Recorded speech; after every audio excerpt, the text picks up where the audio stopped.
Assalamualaikum warahmatullahi wabarakatuh. Alhamdulillahilladzi da'a ibadahu lil ibadah wa dallal mujtahidina ala tariqis sa'adah wa khassal muttaqina bil husna wa ziyadah. Asyhadu an la ilaha illallah wahdahu la syarikalah wa asyhadu anna Muhammadan abduhu wa rasuluhu alladzi la nabiyya ba'dah. Allahumma sholli ala Muhammad wa ala alihi wa ashabihi ajmain, amma ba'd. Bapak-bapak hadirin jamaah pengajian malam seton rahimakumullah. Alhamdulillah, puji dan syukur kita panjatkan kehadirat Allah Subhanahu wa taala. Allah masih melimpahkan kenikmatan yang tak terhingga banyaknya, sehingga kesempatan kali ini bisa bertemu kembali meskipun melalui media elektronik. Mudah-mudahan tidak mengurangi niatan kita untuk bersilaturahim. Bapak-bapak yang saya hormati, yang pertama yang perlu kami sampaikan, ini masih bertepatan di bulan Syawal. Tentu ini momentum yang sangat bagus. Kesempatan yang bagus ini saya mengucapkan taqabbalallahu minna wa minkum wa ja'alanallahu wa iyyakum minal aidin wal faizin. Mudah-mudahan Allah menerima ibadah kita di bulan Ramadan, baik siam kita, qiyamul lail kita, qiraatul Quran kita, sedekah kita, amal-amal kebaikan kita di bulan Ramadan. Dan tentu di bulan Syawal ini ada tradisi yang ini menjadi momentum yang sangat penting, sangat berharga. Adanya simbol-simbol yang dulu ditanamkan oleh pendahulu dai kita, yang mungkin simbol sekaligus ini kita memaknai sebagai kesempatan, kupatan, laku papat. Setelah Ramadan sebulan penuh, kita masuk bulan Syawal, maka ada tradisi kupatan, laku papat, lebaran, leburan, luberan, dan laburan. Ini hal yang sangat penting. Kita tentu ingin menyempurnakan, membersihkan hati kita dari segala salah dan dosa. Insya Allah sebulan penuh di bulan Ramadan kita senantiasa berdoa, beristighfar kepada Allah Subhanahu wa taala. Maka di bulan Syawal ini bagaimana kita seimbangkan hak-hak yang terkait dengan hak adami bisa kita bersihkan. Sebagaimana Rasulullah ungkapkan, kullu bani adama khotoun wa khairul khotoin at-tawabun. Semua manusia mempunyai kesalahan. Sebaik-baik orang yang salah adalah orang yang bertaubat. Kalau taubat membersihkan hati kita dari dosa kesalahan kepada Allah, paling tidak ada 3: menyesali perbuatan dosa-dosa kita, menghentikan perbuatan dosa kita, dan berjanji dengan sungguh-sungguh tidak akan mengulangi. Itulah 3 syarat taubat yang insya Allah akan Allah terima. Jadi menghentikan, menyesali, berjanji tidak mengulangi. Ada satu tambahan kalau kaitannya salah dosa dengan manusia, yaitu minta diislahkan, minta maaf. Maka mudah-mudahan di kesempatan yang baik ini, para jamaah malam Sabtu, jamaah malam seton, dengan terbuka, dengan keikhlasan, bisa saling memaafkan satu dengan yang lain. Dan ini hal yang penting karena kita jangan sampai menjadi umat Rasulullah yang bangkrut. Sebagaimana dalam hadis Rasulullah mengungkapkan, sebuah pertanyaan di hadapan para sahabat, atadruna mal muflis, wahai para sahabat, tahukah kamu siapakah orang yang bangkrut itu? Kulna, kami sahabat menjawab, al muflis malla dirhama lahu wala malalahu wala mata'alahu. Ya Rasulullah, orang yang bangkrut adalah orang yang tidak punya uang, orang yang tidak punya harta, orang yang tidak mempunyai barangkali kekayaan, yang dulu sebelumnya mungkin uangnya banyak, hartanya melimpah, tapi sekarang sudah tidak punya. Itu yang dijawab oleh para sahabat ketika Rasulullah bertanya siapa orang yang bangkrut. Ternyata Rasulullah menjelaskan orang yang bangkrut, innal muflis min ummati ya'ti yaumal qiyamah bisaumin wa bisolatin wa bizakatin. Orang yang bangkrut dari umatku adalah orang yang di hari kiamat nanti membawa amal-amal puasanya, amal-amal ibadah sholatnya, amal-amal zakatnya, dan amal-amal perbuatan baik yang lainnya.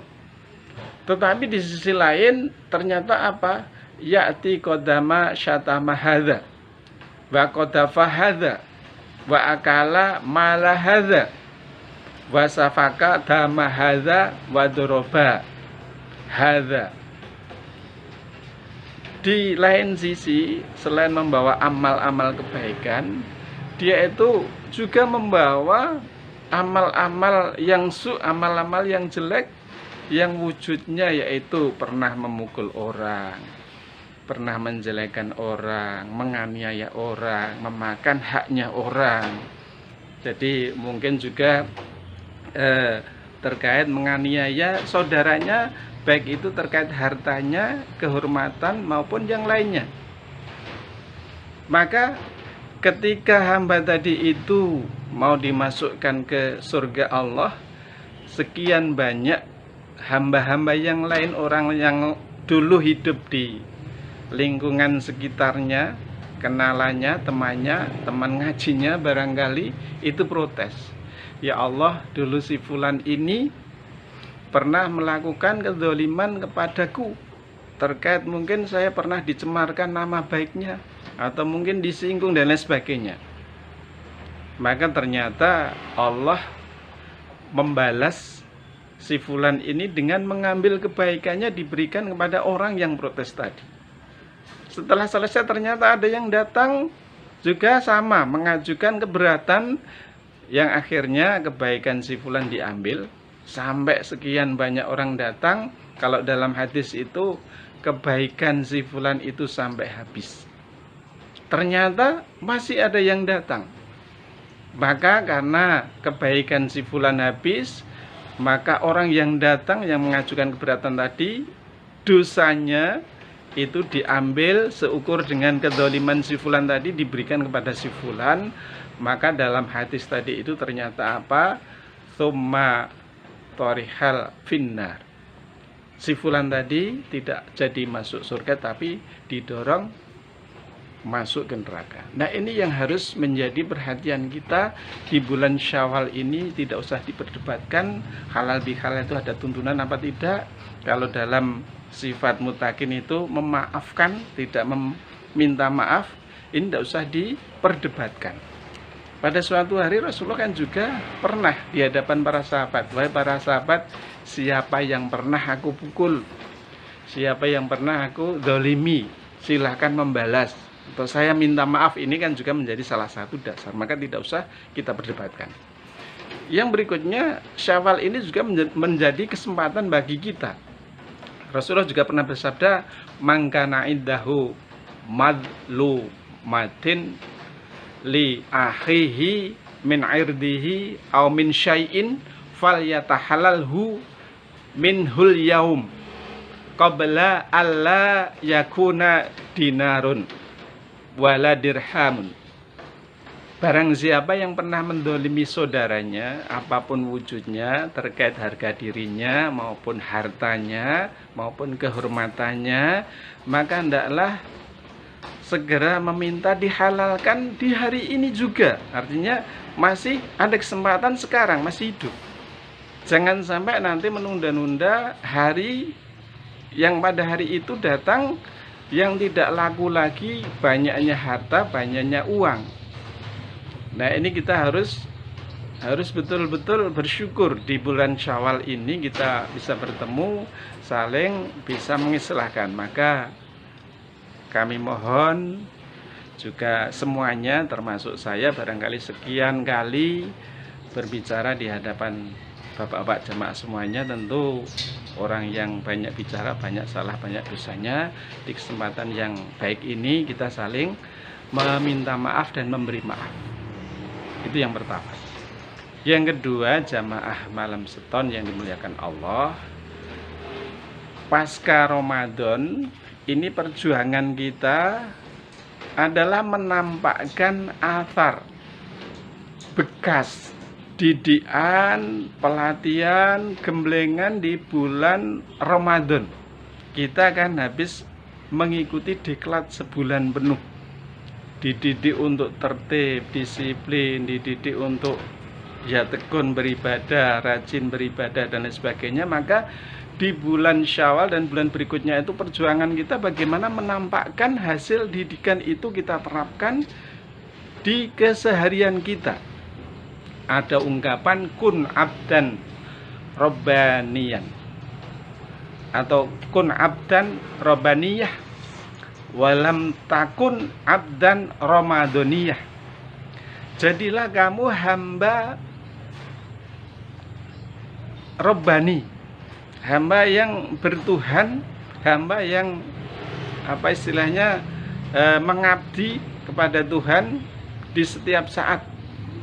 Jangan menjadi hamba ramadhaniyah yang itu tekun beribadah, mengabdi kepada Allah hanya di bulan Ramadan. Ramadan itu semangat sekali, begitu Ramadan selesai ya semangatnya beribadah hilang. Nah, ini tentu harus kita hindari. Maka perjuangan di bulan Syawal dan bulan berikutnya itu menampakkan atharnya, bekasnya. Rasulullah bersabda, laisa syai'un ahabba ilallah min qatrataini wa atharoini. Qatratu damu'in min khasyatillah wa qatratu damin tuhraku fisabilillah wa ammal atharoni fa atharun fisabilillah wa atharun fi faridatin min faraidillahi ta'ala. Rasul bersabda, tidak ada yang dicintai Allah kecuali kecintaan Allah itu datang melalui 2 tetes dan 2 bekas. Nah, kita berusaha meraih kecintaan Allah melalui ya 2 tetes atau 2 bekas ini. Rasulullah mengungkapkan tetes yang menghadirkan kecintaan Allah, 2 tetes tadi adalah qatratu damu'in min khasyatillah. Tetesan air mata, loh, menangis, meneteskan air mata min khasyatillah, karena takut kepada Allah Subhanahu wa ta'ala. Ya mungkin kalau kita laki-laki barangkali jarang meneteskan air mata, tapi pernahkah kita menyesali dosa kita, kemaksiatan kita, ketakutan kita, kekhawatiran kita adukan kepada Allah sampai kita meneteskan air mata? Kalau bisa meneteskan air mata karena takut kepada Allah, itulah tetesan yang mendatangkan kecintaan Allah Subhanahu wa ta'ala. Yang kedua, qatratu damin tuhraku fisabilillah. Tetesan darah yang karena mengalir, tetesan karena berjuang di jalan Allah. Ya mungkin ini kalau perjuangan kita kan tidak seperti generasi awal Islam, membela kebenaran, memperjuangkan kebenaran, agama yang benar, agama yang hak. dengan perang dan lain sebagainya. Nah, ini barangkali tantangan kita sebentar lagi barangkali mau perang. Nah, ini kan fisabilillah ini sangat luas. Kita pengajian, kita mungkin dalam rangka ma'isyah mencari kehidupan, dalam rangka menghidupi keluarga kita, menjauhkan ketergantungan kepada orang lain. Ini ketika kerja terus luka, meneteskan darah, ini tetesan yang mendatangkan kecintaan Allah Subhanahu wa ta'ala. Wa amal atharoni, adapun dua bekas adalah atharun fisabilillah, bekas luka karena berjuang di jalan Allah. Tadi karena kerja atau mungkin pengajian, berbuat kebaikan, jatuh, meneteskan darah, itu tetesan sudah mendatangkan kecintaan Allah. Terus mungkin lukanya itu berbekas. Bekas lukanya itu menjadi saksi nanti di hadapan Allah. Yang kedua, atharun fi faridatin min faraidillahi ta'ala, bekas melaksanakan kewajiban yang telah diwajibkan oleh Allah Ta'ala. Nah, di bulan Ramadan ini paling tidak ada sekian hal yang telah kita laksanakan. Maka di bulan Syawal ini perjuangan kita menampakkan bekas. Kita dididik puasa sebulan penuh. Nah, setelah itu jangan sampai sama sekali tidak ada puasa lah, monggo. Nanti bisa berbekas setelah sebulan penuh dididik, nanti masih berbekas dengan puasa seminggu 2 kalinya atau sebulan 3 hari. Kalau seminggu 2 hari yaitu Senin Kamis. Kalau sebulan 3 hari ya Ayamul Bid, puasa tengah bulan. Atau mungkin ya sebulan 15 hari dengan puasa Daud. Ini artinya apa? Bekasnya puasa masih tersisa. Kalau enggak dari sisi lain, ya kalau mungkin tidak amalan puasanya, paling tidak bisa melanjutkan nilai puasanya tumbuh. Rasa empati setelah merasakan laparnya, tidak makan, hausnya tidak minum, itu tumbuh rasa empati. Terus suka berderma, memberi orang yang tidak punya. Ini adalah athar bekasnya kita tampakkan di bulan Syawal dan bulan berikutnya. Nah, ini hal yang menjadi salah satu jalan kita bisa meraih kecintaan Allah. Yang berikutnya, selain puasa, kita juga melaksanakan ibadah-ibadah sunnah. Di bulan Ramadan itu kan ada orang yang merasa ada sesuatu yang hilang kalau tidak melaksanakan qiyamul lail, sholat tarawih. Nah, maka bagaimana pasca Ramadan itu qiyamul lail jangan juga hilang. Ya monggo nanti dilanjutkan. Alhamdulillah kan beberapa masjid ini sudah merintis ada qiyamul lail, mungkin seminggu sekali atau sebulan sekali. Di kota itu PDM itu berkeliling sebulan sekali, ada qiyamul lail yang diikuti oleh para pimpinan AUM maupun pimpinan di PDM dari majelis lembaganya. Nah, alhamdulillah di sini Gamping ini kemarin juga sudah kita rintis qiyamul lail di Sekup Masjid Agung Gamping. Nah, ini mudah-mudahan nanti bisa berlanjut. Nah, inilah yang mungkin bekasnya itu. Nah, selain itu qiraatul Quran. Ini juga di bulan Ramadan kan banyak yang mengejar kamu sudah khatam berapa kali. Ini hanya di bulan Ramadan. Maka pasca Ramadan ini menjadi salah satu upaya kita menampakkan bekas di bulan Ramadan ini. Harapannya kita ya menjadi orang yang robbaniyah, bertuhan, beribadah itu tidak hanya di bulan Ramadan. Jadi setiap saat Ramadan, di luar Ramadan tetap bertuhan, beribadah dengan tekun.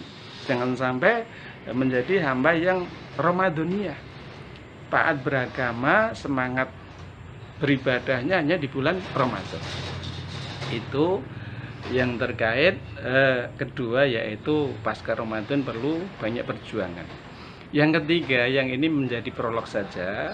Yang ketiga, Bapak-bapak jamaah yang dimuliakan Allah, di masa keprihatinan saat ini, adanya ujian Allah, ada wabah pandemi COVID-19 ini, mari kita berusaha menciptakan suasana hati yang bisa syukur, yang bisa sabar.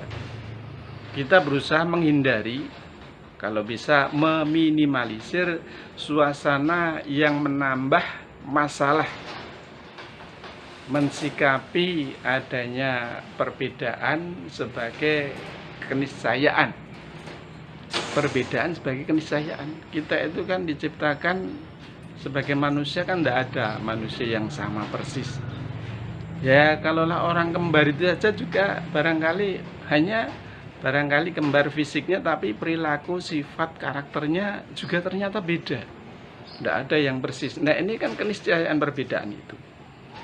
Maka perbedaan ini jangan sampai menjadi pemicu renggangnya persaudaraan, apalagi perpecahan.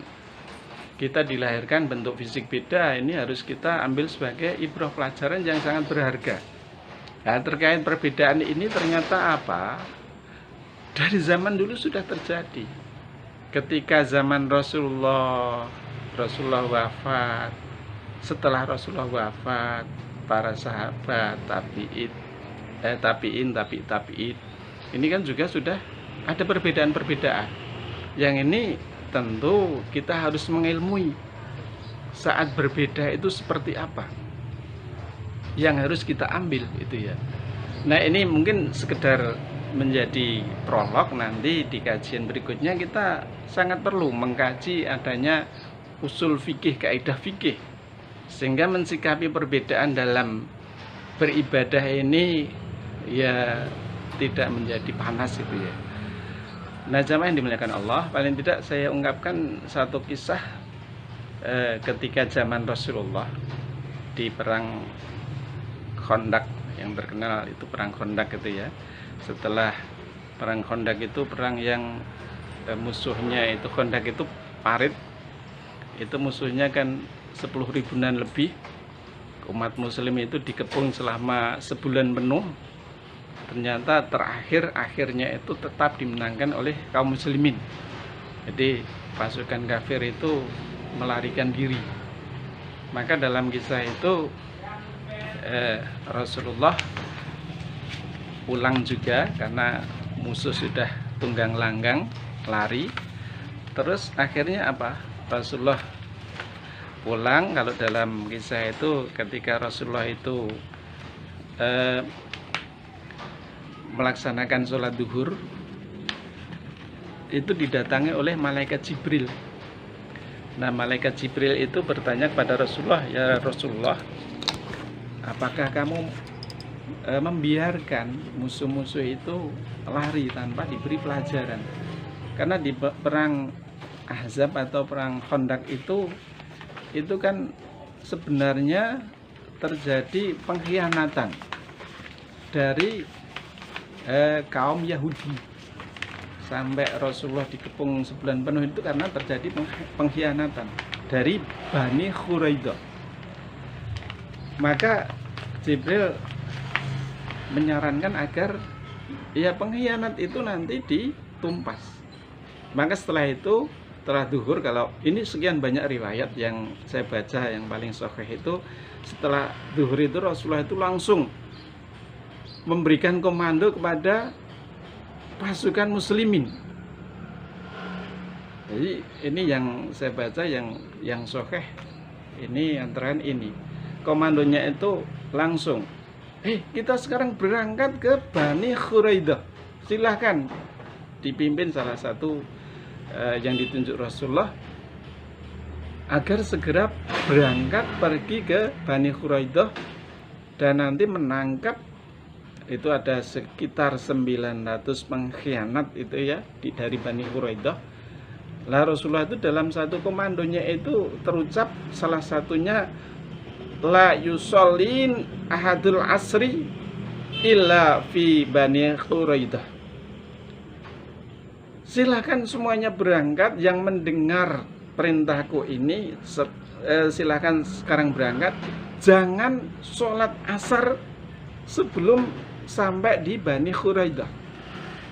Jadi itu kalau dalam riwayat itu habis zuhur diperintah berangkat ke Bani Khuraidah, karena berdasarkan perhitungan Rasulullah itu dari Madinah ke Bani Khuraidah itu hanya ditempuh ya paling tidak 2 jam, 1 sampai 2 jam, sehingga ya nanti kalaulah sholat asar masih cukup di sana.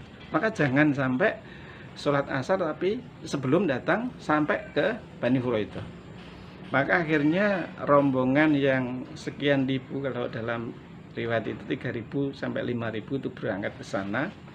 Nah ini yang mungkin di luar perhitungan. Kalau mungkin berangkat rombongan kecil 2 atau 3 orang ditempuh dengan perjalanan cepat 1 jam 2 jam sampai, ternyata apa, 5.000 3.000 orang itu bepergian perjalanan tidak seperti bepergian rombongan kecil.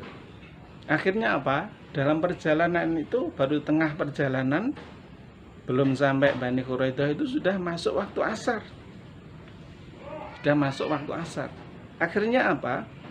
Ini kalau kita melihat kisahnya yang lengkap, itu terjadi perdebatan di tumpuk pimpinan. Kita berhenti asar dulu. Ini sudah waktu asar.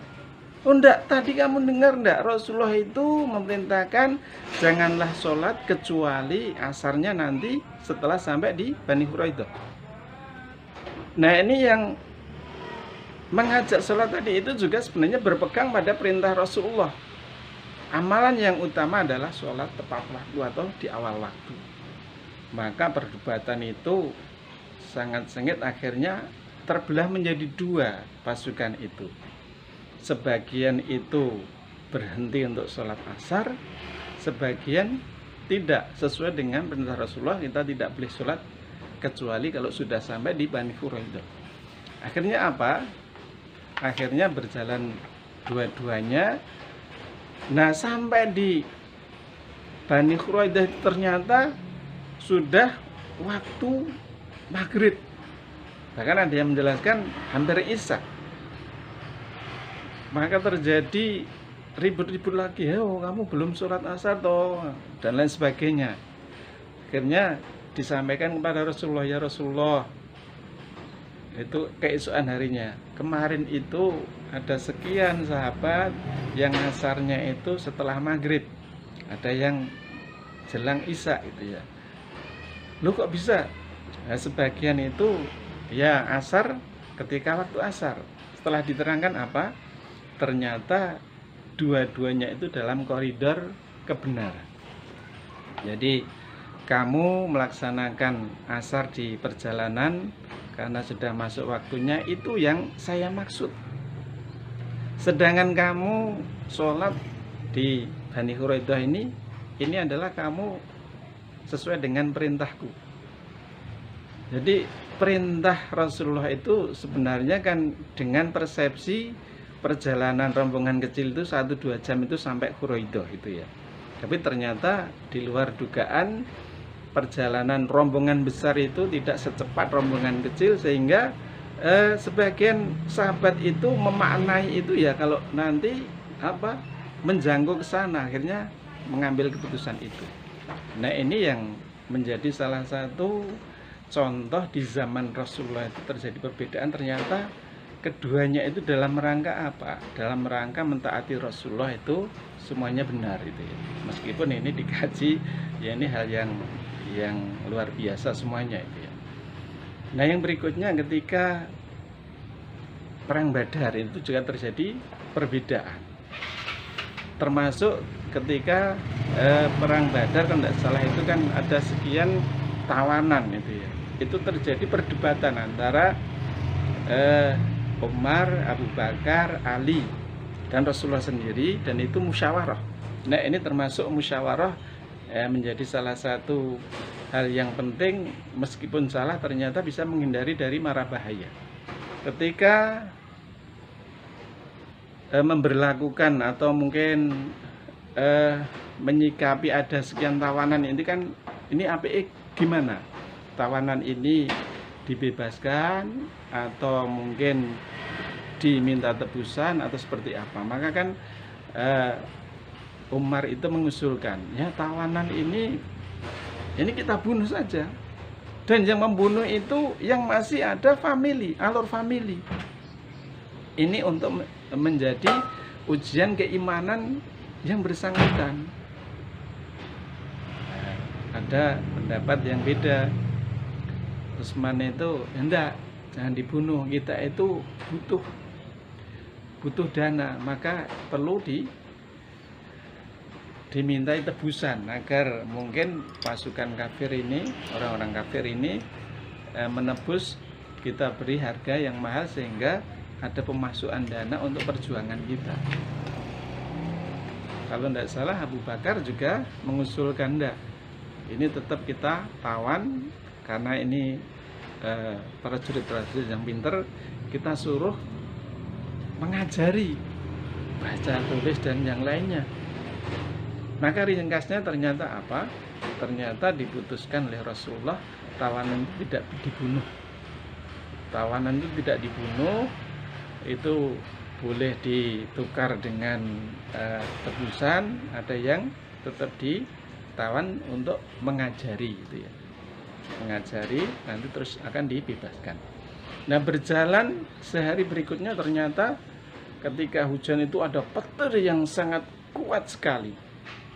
Nah, dalam suratnya saya agak lupa, itu salah satu asbabun nuzulnya itu mengingatkan Rasulullah itu yang diambil keputusan adalah keputusan yang salah. Yang betul ada usulan dari umat.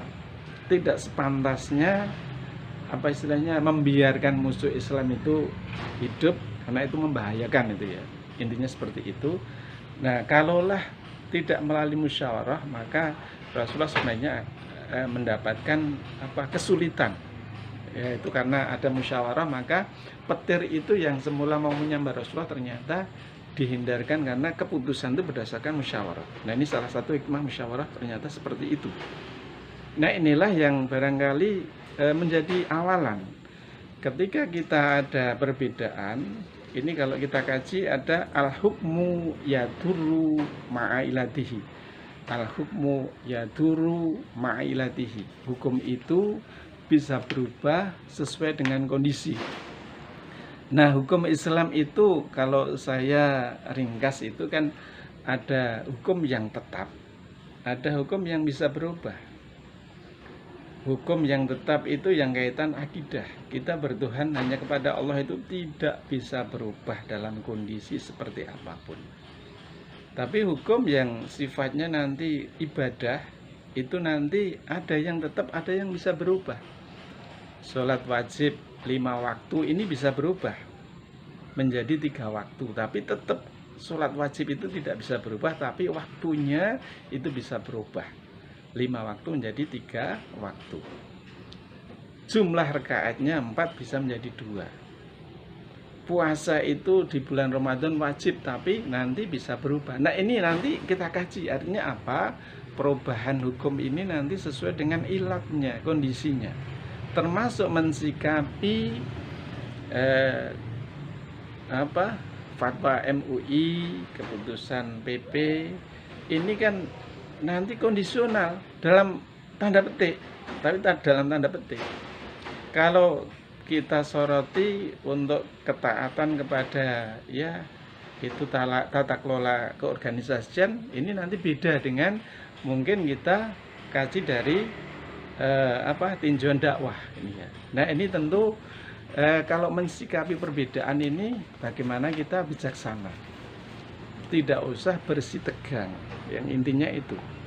Maka kan kebetulan saya itu punya sekian puluh grup baik itu grup teman SMA 1 grup, SMA itu 2 grup, S1 itu ada sekian grup, karena itulah S1 saya 2 kali, S1 di Yayan dan S1 di T.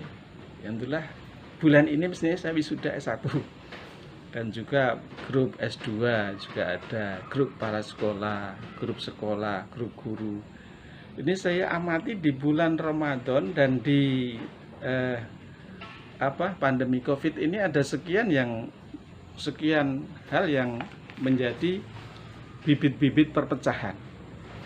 Nah, ini karena ada perbedaan pernyataan, perbedaan sikap, dan juga ada sekian mungkin istilahnya bianan ini yang kadang membuat panasnya satu dengan yang lain, akhirnya satu demi satu ada yang keluar dari grup itu ya. Nah, ini yang tentu kita belajar ajaran tuntunan Islam ini bagaimana bisa dewasa. Seperti tadi, kita itu berangkat dari perbedaan, tapi perbedaan itu bukan menjadi pemicu perpecahan, kerenggangan, tapi bagaimana itu menjadi sesuatu yang itu memperkaya kedewasaan kita. Nah, ini mungkin di usul fikih itu ada beberapa kaidah fikih yang harus kita kaji. Nah, mungkin itu sebagai prolog. Insya Allah dilanjutkan di lain kesempatan. Yang ini asik sekali kalau membahas ini. Jadi intinya di kesempatan ini 3 hal tadi, kaitan syawalan, kaitan bagaimana berjuang menampakkan bekas di Ramadan kita, dan yang terakhir tadi sebagai prolog kita bagaimana nanti mengkaji usul fikih, kaidah fikih, sehingga dalam mempelajari Islam melalui pelaksanaan fikih ini nanti bisa kita terapkan dengan sebaik-baiknya, dan juga kita mensuasanakan di era perbedaan ini jangan sampai jadi perpecahan. Karena kalau kita lihat postingan, lihat WA ini, ya Islam ini memang menjadi lahan empuk untuk perpecahan. Dan ini kan musuh kita sebenarnya bukan sesama muslim, tapi memang di balik itu ada yang menskenario bagaimana umat Islam ini jadi lemah dengan perpecahan. Itu saja, kurang lebihnya mohon maaf. Billahi taufik wal hidayah. Akhirul kalam. Wassalamualaikum warahmatullahi wabarakatuh.